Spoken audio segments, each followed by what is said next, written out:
Bismillahirrahmanirrahim. Assalamualaikum warahmatullahi wabarakatuh. Selamat pagi semuanya. Mudah-mudahan hari ini selalu dalam keadaan sehat. Baik, sebelum dimulai pembelajaran hari ini, alangkah baiknya kita berdoa terlebih dahulu. Berdoa menurut agama dan kepercayaannya masing-masing dimulai.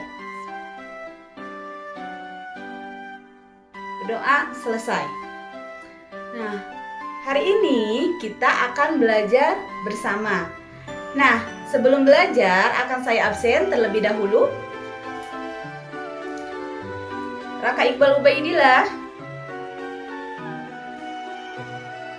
Muhammad Yajan Alfarid, Melani Putri, Asifa Hoirunisa. Alhamdulillah ya, ternyata hari ini sudah hadir semua. Nah, semoga pembelajaran hari ini kita selalu semangat dan akan tetap semangat dalam menuntut ilmu. Baik, pelajaran hari ini itu dengan materi yang pertama yaitu adalah ruang lingkup biologi. Kalian pernah belajar nggak sih biologi? Ada yang tahu biologi itu apa? Nah, biologi sebenarnya sudah pernah dipelajari di SMP. Hanya di SMP itu disatukan dengan ilmu kimia ataupun fisika menjadi IPA terpadu. Jadi di dalam IPA terpadu itu ada bagian dari ilmu biologi. Nah, pada tingkatan SMA, biologi itu menjadi satu mata pelajaran tersendiri. Sebelum masuk ke materi, kalian harus tahu dulu apa sih tujuan yang ingin dicapai pada pembelajaran hari ini. Tujuan yang ingin dicapai pada pembelajaran hari ini yaitu adalah peserta didik mampu mengidentifikasi ruang lingkup biologi. Dan tujuan yang kedua yaitu adalah peserta didik mampu mendeskripsikan objek dan permasalahan biologi. Biologi terdiri dari dua suku kata. Yang pertama itu adalah bios dan yang kedua itu adalah logos. Bios merupakan makhluk hidup sementara logos adalah ilmu. Jadi, biologi merupakan ilmu yang mempelajari tentang makhluk hidup. Tahukah kalian cabang ilmu biologi yang paling hangat dibicarakan di abad 2020 ini?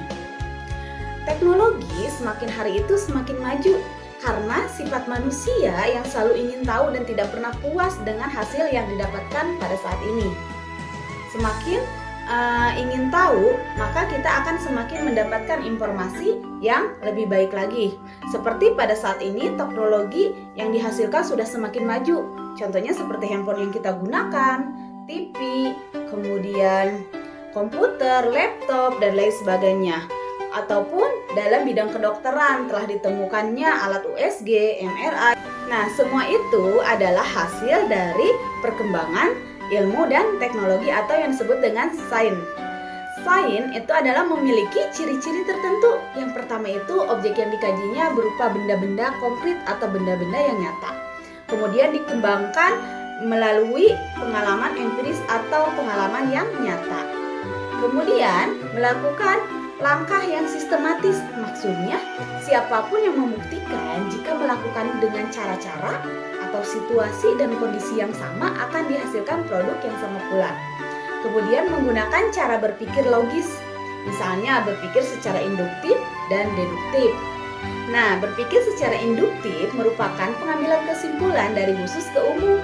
Sementara deduktif itu adalah pengambilan kesimpulan dari umum ke khusus. Dan yang terakhir, ciri-ciri sains itu adalah hasil objektif. Hasilnya objektif berupa hukum-hukum yang berlaku untuk umum.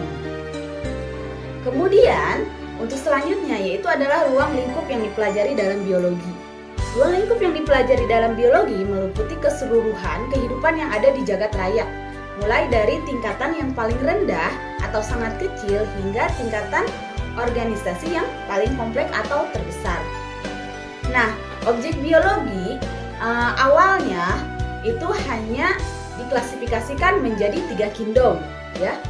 Tapi untuk selanjutnya, menurut Robert H. Whittaker pada tahun 1969, klasifikasi makhluk hidup terdiri atas 5 kingdom. Yang pertama itu adalah Plantae, Animalia, Protista, kemudian Monera, dan Jamur.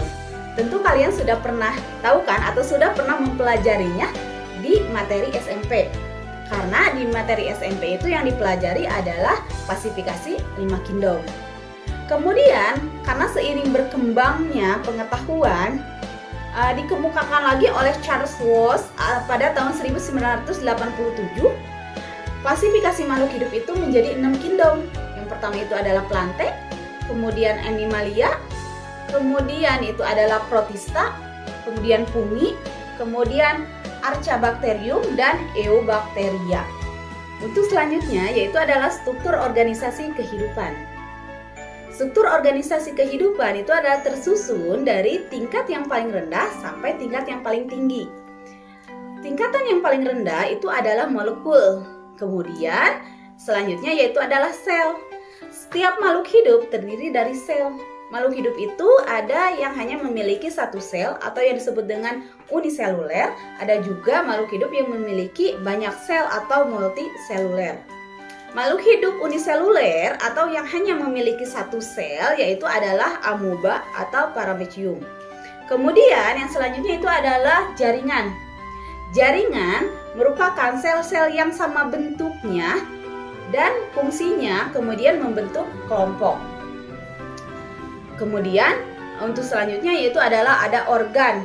Organ itu adalah kumpulan dari beberapa jaringan yang melakukan atau menjalankan fungsi yang sama. Contohnya seperti jantung, kemudian hati, mata, dan lain sebagainya. Kemudian tingkat selanjutnya yaitu adalah individu atau organisme. Organisme atau organisme tunggal yang tersusun oleh kumpulan sistem organ.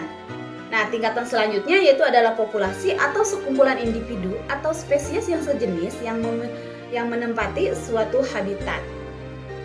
Tingkatan selanjutnya yaitu adalah ekosistem. Jadi ekosistem itu adalah berbagai jenis spesies yang saling berinteraksi dan menempati lingkungan dalam waktu yang sama. Nah, tingkatan yang paling tinggi atau tingkatan yang terakhir itu adalah bioma. Bioma merupakan satuan daerah daratan yang luas yang dibentuk oleh ekosistem. Ilmu biologi memiliki bermacam-macam cabang ilmunya. Seperti virologi. Virologi itu adalah ilmu yang mempelajari tentang virus dan pengaruhnya terhadap organisme lain. Kemudian ada lagi mikologi. Mikologi itu adalah ilmu yang mempelajari tentang jamur. Ada juga botani. Botani itu adalah ilmu yang mempelajari seluk-beluk tentang kehidupan tanaman. Kemudian ada entomologi. Entomologi adalah ilmu yang mempelajari tentang serangga. Kemudian ada lagi genetika. Genetika itu adalah ilmu yang mempelajari tentang gen atau tentang pewarisan sifat. Dan ada juga sitologi. Sitologi itu adalah ilmu yang mempelajari susunan dan bagian-bagian sel. Selain itu masih banyak juga cabang-cabang ilmu biologi lainnya. Kemudian dalam ilmu biologi, selain cabang-cabangnya itu dan bagaimana caranya kita untuk mengetahui apa yang ada di dalam kehidupan manusia, tentu kita harus melakukan penelitian. Nah, penelitiannya itu biasanya disebut dengan metode ilmiah atau cara meneliti tentang keilmuan. Ada langkah-langkahnya dalam melakukan metode ilmiah. Yang pertama itu adalah rumusan masalah. Kemudian yang kedua menyusun kerangka berpikir. Kemudian membuat hipotesis. Dan selanjutnya yaitu adalah pengujian hipotesis dengan eksperimen atau melakukan percobaan. Nah, setelah itu, setelah melakukan eksperimen atau percobaan, maka ditariklah kesimpulan atau disebut dengan penarikan kesimpulan. Nah, pada metode biologi terdapat rancangan penelitian. Rancangan penelitian itu adalah apa yang akan kita lakukan pada penelitian tersebut. Yang pertama, rancangan yang pertamanya itu adalah membuat judul penelitian. Judul apa yang akan kita teliti? Kemudian latar belakang masalahnya. Apa yang melatar belakangi sesuatu itu harus kita teliti. Kemudian yang selanjutnya yaitu rumusan masalah penelitian. Setelah rumusan masalah penelitiannya itu selesai, kemudian ditentukan apa tujuan dan fungsi penelitian tersebut. Setelah itu, kemudian dilakukannya tinjauan kepustakaan atau tinjauan teori-teori dari para ahli. setelah itu adalah hipotesis atau pembuatan hipotesis atau dugaan sementara. Kemudian selanjutnya yang dilakukannya itu adalah batasan konsep. Setelah batasan konsep, maka ada metodologi penelitian. Metode apa yang akan digunakan pada penelitian tersebut. Dan yang terakhir itu adalah daftar kepustakaan. Nah, di dalam metode ilmiah, tadi kan sudah dijelaskan nih, ada langkah-langkahnya, kemudian ada lagi rancangan penelitian. Nah, di dalam membuat rancangan penelitian itu adalah memiliki 3 syarat. Yang pertama itu adalah sistematis. Sistematis artinya unsur-unsur yang ada dalam rancangan penelitian harus tersusun dalam urutan yang logis atau masuk akal ya. Kemudian yang kedua itu adalah konsisten, terdapat kesesuaian di antara unsur-unsurnya. Seperti judul dan tujuannya itu harus sama. Judulnya apa sih dan tujuan yang ingin dicapainya itu apa? Kemudian operasional. Maksud dari operasional yaitu dapat dijelaskan bagaimana penelitian itu dilakukan. Nah, setelah langkah-langkahnya, kemudian rancangan penelitian dan syarat-syarat rancangan penelitian, akan saya jelaskan tentang sistematis atau sistematika penulisan laporan penelitian. Nah, sistematika penulisan laporan penelitian itu adalah terdiri dari bab 1 yaitu adalah pendahuluan, kemudian bab 2 itu adalah tinjauan pustaka, bab 3 adalah metode penelitian, bab 4 itu adalah data dan pembahasan, bab 5 adalah kesimpulan dan saran. Kemudian yang terakhir itu adalah daftar pustaka dan lampiran. Adapun isi-isinya pada bab 1 itu adalah berisi latar belakang masalah, kemudian rumusan masalah, tujuan penelitian dan manfaat penelitian. Kemudian isi dari bab 2 tinjauan pustaka yaitu adalah kajian teori, kemudian kajian hasil-hasil penelitian dan rumusan hipotesis.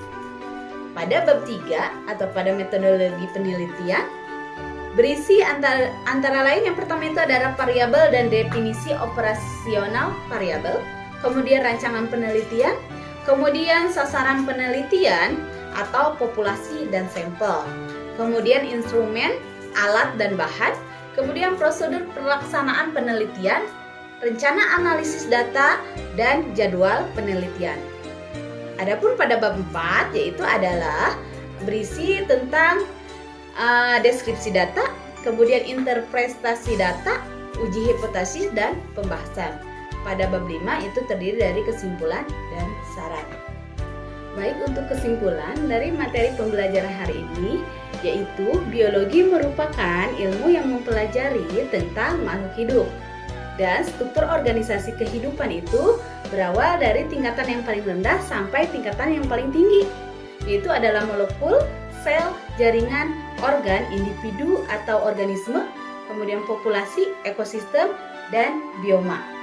Baik, mungkin itu saja yang dapat saya sampaikan buat hari ini. Semoga bermanfaat, tetap semangat, dan semoga kita semua selalu dalam keadaan sehat.